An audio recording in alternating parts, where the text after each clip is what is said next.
Bonsoir. Bonsoir Valentin Vachereau, bonsoir à tous. Ravi de vous retrouver pour ce tour d'horizon de l'actualité de la semaine. En principauté, un coup d'œil sur les temps forts des interviews diffusées dans nos différents JT. Nous aurons évoqué par exemple la fermeture des centres dédiés à la gestion de la crise sanitaire, les 10 ans du centre Régnier 3 ou encore l'incroyable défi relevé par les rameuses de Cap Optimiste. L'exposition humanoïde de Georges Condo aura été aussi abordée sur notre antenne, tout comme la principauté qui a amorcé sa métamorphose à l'approche du e-prix et du Grand Prix de Formule 1. Sans plus attendre, voici le best-of de la semaine. Il est monté par Sébastien Mésadry. Aujourd'hui, il n'y a pas de légitimité à maintenir ces structures qui se sont mobilisées durant toute la crise, qui ont mobilisé énormément de gens, énormément de bonne volonté, énormément de services, des services publics, des services privés. Et je crois que c'était bien de pouvoir aujourd'hui marquer cette fermeture pour remercier tous ceux qui ont participé, que ce soit de par leur profession ou simplement en se désignant comme volontaires. Alors, je crois que ça a été la bonne décision. Le fait de regrouper en un seul site accessible à la fois le testing, la vaccination, le suivi, le tracing et la mise en place d'un service d'appel téléphonique qui permet comme ça d'avoir des conseils, d'orienter les gens et même médicalement de les suivre, ça a été vraiment la bonne idée. Alors les tests PCR, vous pourrez les réaliser évidemment dans tous les laboratoires de ville qui, du fait des besoins beaucoup plus faibles en tests, ont la capacité de répondre à la demande. Et puis bien sûr, les tests rapides antigéniques d'orientation pourront continuer à se faire dans les pharmacies. Je crois qu'aujourd'hui, le dispositif et le maillage des laboratoires en ville est tout à fait en mesure de répondre aux besoins tels qu'ils sont aujourd'hui. On est très fiers d'avoir pu fêter cet anniversaire en présence du prince Albert II.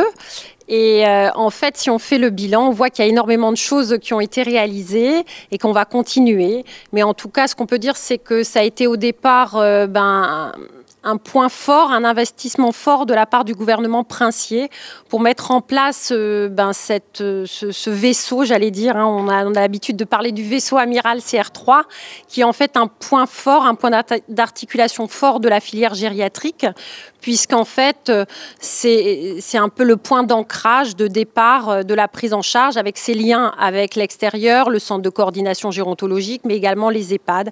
Et c'est là qu'on peut prendre en charge avec la meilleure expertise possible nos aînés dans une qualité d'hébergement et de confort vraiment exceptionnelle. C'est vrai que TikTok, aujourd'hui, c'est quoi? C'est à peu près 1 heure d'utilisation en moyenne par adolescent qui a TikTok. C'est énorme. On le voit en Suisse, mais j'imagine que les stats sont les mêmes en France. 80% des adolescents utilisent ce réseau social. Donc là, c'est extrêmement important. Alors, ça prend du temps d'attention et ça prend aussi du temps de sommeil parce qu'on peut imaginer que l'utilisation de ce réseau se fait aussi pas mal le soir avant de s'endormir, ce qui peut provoquer évidemment des troubles du sommeil. Il y a des prédateurs, mais il y a aussi les comparaisons entre adolescents. Je pense qu'effectivement, comme vous le disiez, il y a cette hypersexualisation des adolescents, des corps qui touchent surtout les jeunes filles qui sont à l'adolescence encore plus fragiles par rapport à l'image qu'elles ont. Ça touche aussi évidemment aussi les garçons. Et tous ces défis, aussi tous ces filtres. Je reviens au filtre Bold Glamour qui a été lancé il y a quelques jours, qui est extrêmement impressionnant. Même en passant la main devant son visage, ainsi le filtre reste actif derrière. Et on voit des résultats qui sont vraiment phénoménaux. L'IA, donc l'intelligence artificielle, fait vraiment des choses assez extraordinaires. Mais on peut imaginer qu'évidemment que dans la vraie vie, quand ces ados vont se voir devant leur miroir sans le filtre, ça peut poser des gros problèmes en termes d'estime de soi et de comparaison avec eux. On a vu ces dernières années qu'il y a en tout cas eu une dizaine de morts, surtout pour des adolescents qui sont lancés des défis les plus idiots les uns que les autres pour pousser un petit peu les limites, pour montrer aux autres qu'on est capable de faire certaines choses.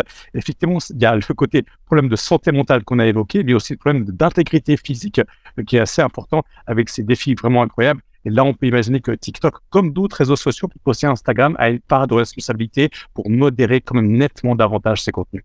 Les réseaux sociaux sont une évolution majeure dans ce secteur, puisque auparavant, on était plus dans l'amélioration du vieillissement. Ça veut dire qu'on voulait corriger les rides, on voulait paraître un peu moins fatigué.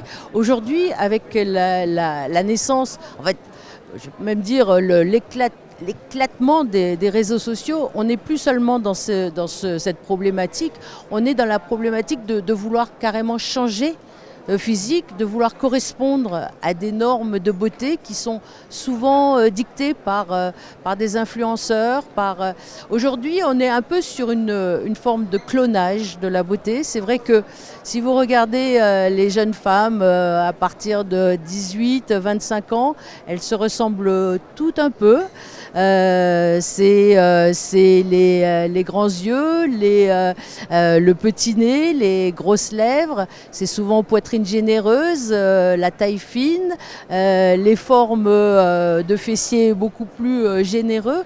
Et c'est vrai qu'il y a cette demande qui arrive. Il faut vraiment éviter ce qu'on appelle aujourd'hui les fake injectors parce que les risques sont énormes. Eh bien, on avance. On a commencé le 6 mars. Les tribunes montent un peu partout. Nous sommes sur la direction course qui est quasiment terminée. On est dans les timings. Je pense qu'on commence à le préparer la veille du Grand Prix de l'année pour l'année prochaine. Hein, c'est toute l'année. Je dirais même paradoxalement, les gens voient le Grand Prix pendant le week-end et c'est entre guillemets la période la plus calme en termes de préparation parce que tout le travail est fait en amont. On travaille sur toutes les épreuves toute l'année, tous les jours. Faut juste se rappeler que l'automobile ne pèse que 15% des émissions de CO2. Donc il reste à traiter 85% des émissions. Néanmoins, 15%, ça reste important. Il y a une erreur initiale, c'est que les députés européens ont pris les émissions à l'échappement. Et si vous prenez les émissions à l'échappement, effectivement, la voiture électrique est la solution miraculeuse. Alors, effectivement, vous le mentionnez, l'hydrogène peut être une solution, mais à partir du moment où c'est un hydrogène vert, complètement décarboné, ce qui n'est pas le cas partout. Et puis, il y a cette solution du e-fuel, des carburants synthétiques qui commencent à émerger. Il y a des constructeurs qui travaillent là-dessus. Et ça peut être très intéressant parce que, en fait, ça va directement travailler sur le parc existant. Finalement, on veut substituer un parc thermique à un parc électrique, mais en fait, on va dépenser beaucoup d'énergie, des matières premières, de l'électricité, de l'eau pour produire un nouveau parc. Et ça, en termes d'environnement, on va dire que c'est pas terrible, alors que là, les carburants synthétiques, on va les mettre directement dans le parc existant. Donc, on n'a pas besoin de mettre à la poubelle, entre guillemets, le parc existant. Et puis, d'un point de vue social, on voit que les voitures électriques coûtent quand même assez cher et qu'on est en train d'exclure une partie de la population à la mobilité parce que ce sont des gens qui ne pourront pas s'acheter ces véhicules-là. Alors que si on leur dit demain, vous pouvez garder votre voiture en injectant un carburant plus propre, décarboné, là, finalement, l'effet, il est immédiat. Donc, on est arrivé, il y a 48 heures. On ressent pas mal de fatigue, beaucoup de satisfaction, un peu de délivrance, que tout soit bien déroulé.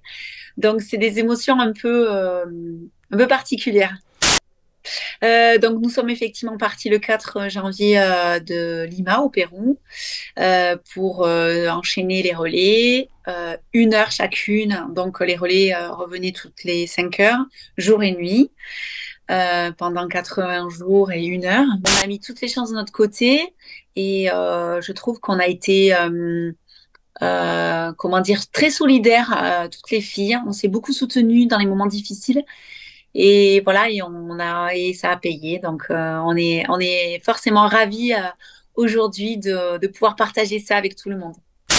Alors, on a fait des listes et des listes et des listes parce qu'il fallait adapter l'œuvre de Kondo, qui est quand même très vaste, on pourrait dire même pléthorique, à un format d'exposition qui est quand même assez réduit. On est dans une villa qui comporte 6 salles et il fallait trouver les œuvres qui correspondent aux 8 chapitres qui constituent l'exposition. Donc ça a été un jeu d'affinement permanent pour trouver le bon tableau au bon format dans la même salle, sachant en particulier que tous les espaces n'ont pas la même hauteur. Donc il fallait aussi identifier des tableaux qui puissent aller dans tel et tel espace de la Villa Paloma. Oui, alors on peut dire qu'il se réclame d'un cubisme, mais pas de n'importe lequel. On se souvient, nous les historiens d'art, qu'il y a eu un visiteur important dans l'atelier de Picasso. Au moment où Picasso commençait l'aventure du cubisme, ce personnage était Félix Fénéon, qui était un grand critique d'art à l'époque, on est en 1907. Il découvre Les Demoiselles d'Avignon de Picasso et il dit à Picasso, « Jeune homme, vous devriez faire de la caricature ». C'est-à-dire que cet homme était visionnaire dans le sens où il a vu que le cubisme n'était pas une exploration formelle qui allait conduire par exemple à l'art abstrait, mais que c'était une aventure de nature psychologique. C'était une volonté de décrire au plus près la psychologie des modèles de Picasso en l'occurrence. Et c'est dans cette tradition-là évidemment que s'inscrit Georges Condo. Bah, c'est un honneur. Voilà, certains joueurs sur certains pays peuvent avoir plusieurs wildcards par an car ils ont plus de tournois, mais voilà, nous on en a qu'une, mais c'est même presque le plus beau tournoi au monde.